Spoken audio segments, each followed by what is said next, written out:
Well, hello and welcome to the 2021 Skordle Coaches Preview Show. My name is Andy Campbell, and today we are joined by Mike Dunn. Coach Dunn was named head coach of the Carl Albert Titans, Class 5A Carl Albert Titans in February of this year. Coach, thank you for joining us today.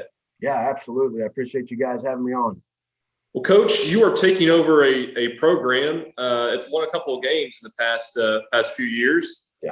Won as much as anyone, really, in 5 state championships in a row. Can you talk about the challenge of stepping in as a head coach at a program like Carl Albert with that type of excellence? Is it motivating for you? Is it a little intimidating? Talk to us about that. Yeah, well, I think the main thing is going into this, I just got to be myself. I know the Titan way, obviously being a player from here and graduating here in 2002.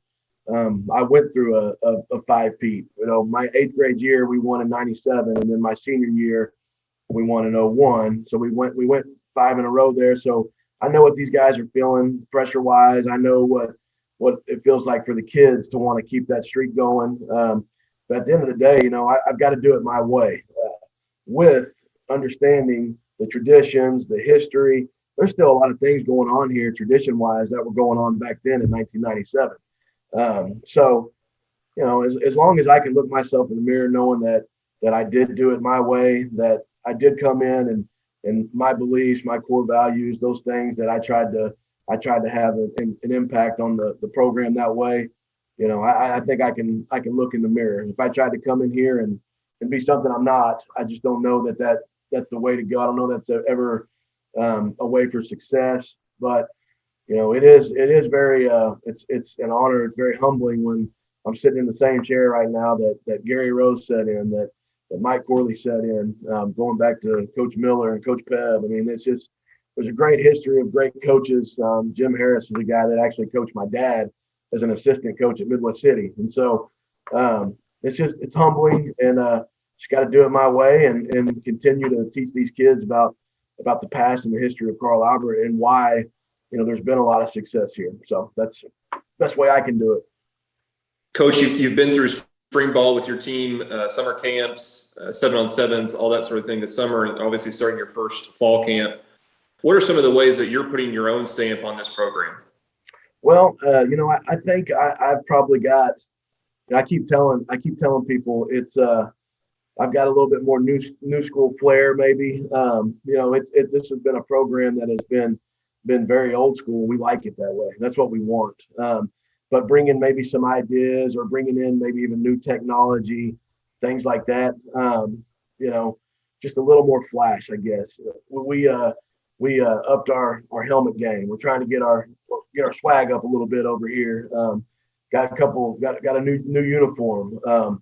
Just little things like that. Things that obviously are they things that help you win? Not really. I mean, they're not things that we're ever going to focus on here being the main thing. Not at all. But you know, we're rewarding these kids for the hard work, the things that they do. You know, it's them. They're the ones that carry on these traditions. We can preach it, but at the end of the day, they're the ones that got to buy into it. And so it's nice. It's fun being able to reward the guys with maybe a helmet that looks a little more graphically appealing, I guess. You know, and just up in that game a little bit. That I'd say I've put a little stamp on it that way so far. You know, I'm a guy that's going to promote the kids, promote the program. I'm a little more in touch with social media. You know, Mike Corley be the first one to tell you that he doesn't do Twitter. He doesn't do Twitter. Definitely doesn't do Twitter. But you know, I think things like that just obviously that's a tool you can use in recruiting. That's a tool you can use to promote the great things that we do over here. I mean, I think a lot of people obviously know Carl Albert's had a lot of success. And I think what I want to do is I want to show people why we have that success. I want to show people how hard these kids work. I want to show people that we've got these recruitable athletes over here. Just basically showcase our entire program and our entire athletic department. Well, Coach, let's talk about your players in the 2021 Titans. Tell us about some of the returning starters that you have on both sides of the ball and some of the key players we need to be watching out for on Friday nights. Yeah, well, I think it starts with Kentrell Bazell.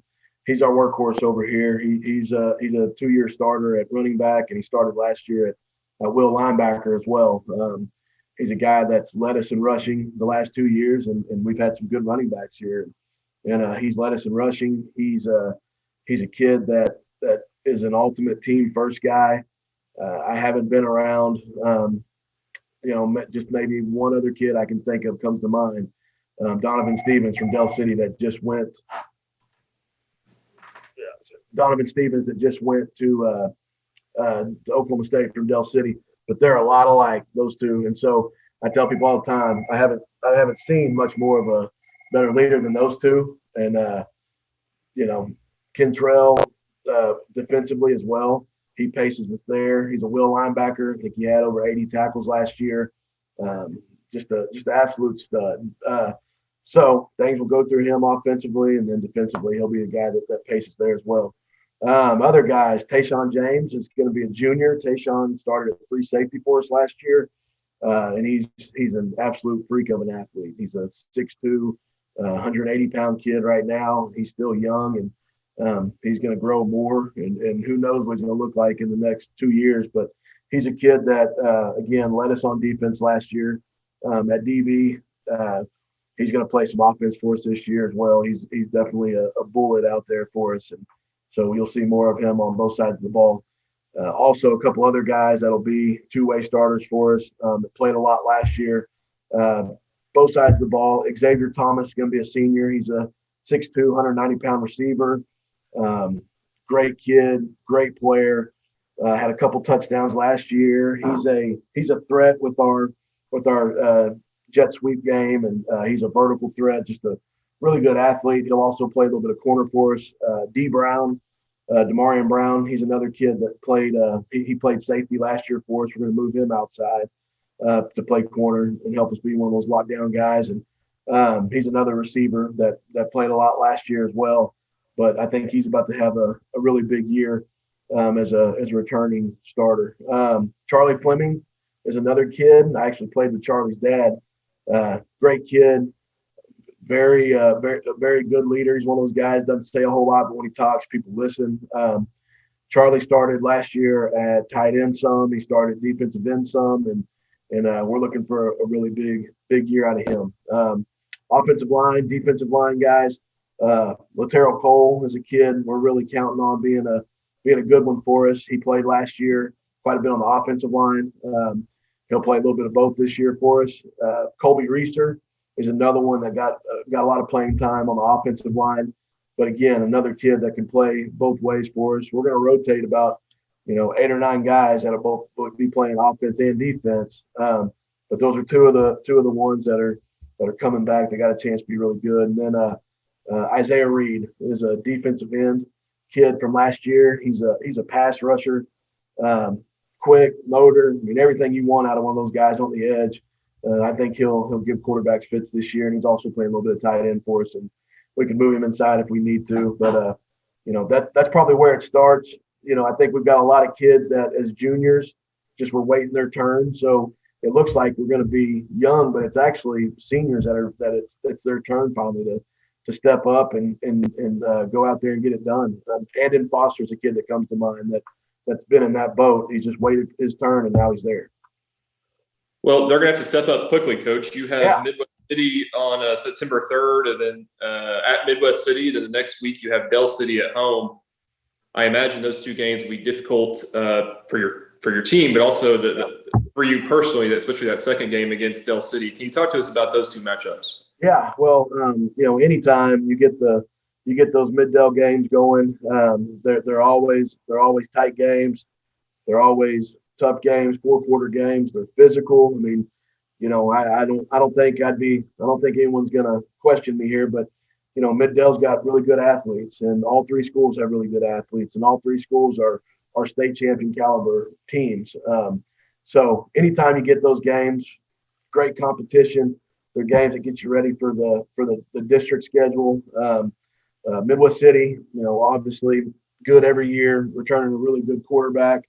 Coach Hall does a great job with those guys. Their entire coaching staff does an outstanding job. They hired a defensive coordinator, Tyler Cade, who was with me over at Del City, and he's really good at what he does. I hated to lose him. Glad he's with those guys with Coach Hall, but they're going to be solid both sides of the ball, and it starts with that quarterback. I think he's one of the the better kids in the state of Oklahoma. A little undersized, but he's an absolute competitor, and they're going to be good. And then Del City obviously got a lot of talent. Those are my guys last 4 years, and that's one of those games that obviously it's going to be intense. It always is. Those guys didn't need any more reason to want to beat Carl Albert, and so those guys they've got it going over at Del City where they want to win every game that they play in, and they think they can win every game they're going to play in. So I know it'll be a knockdown, drag out. It'll be a fun game, and obviously I love those kids. I love Coach Jones, that whole coaching staff over there. They're going to do a great job and keep that thing rolling. So I know it'll be battles. Those first 2 weeks will get you ready. There's no doubt. Absolutely. Well, Coach, let's talk about the last 2 weeks. What other teams from Class 5A do you expect to see challenging for the gold ball late in the season? Well, I know McAllister. There's a lot of people talking about McAllister, and they had a good team last year and they returned a lot of guys. Coach Maisie out there does a great job. He's always got a knack for taking teams a long way. Some of the stops he's been on. We actually coached against each other down in Central Texas when both of us were at opposing schools down there 6-7 years ago. So we've known each other a long time. He does a great job. Collinsville, they're going to be right there again. We played them in the semifinals a couple times now over this last 5 years, and they're doing a great job there. Got a great quarterback coming back. Got a receiver that's really talented. See them. Bishop McGuinness is always going to be in the hunt. I don't think they're getting the credit that they deserve right now. There's a lot of people that I think are maybe sleeping on those guys. They're going to have a good football team year in, year out because Coach Pierce does a great job coaching those guys, and they've got kids that believe in their system. They're going to always play hard. They're going to always be disciplined. They're always going to know their schemes.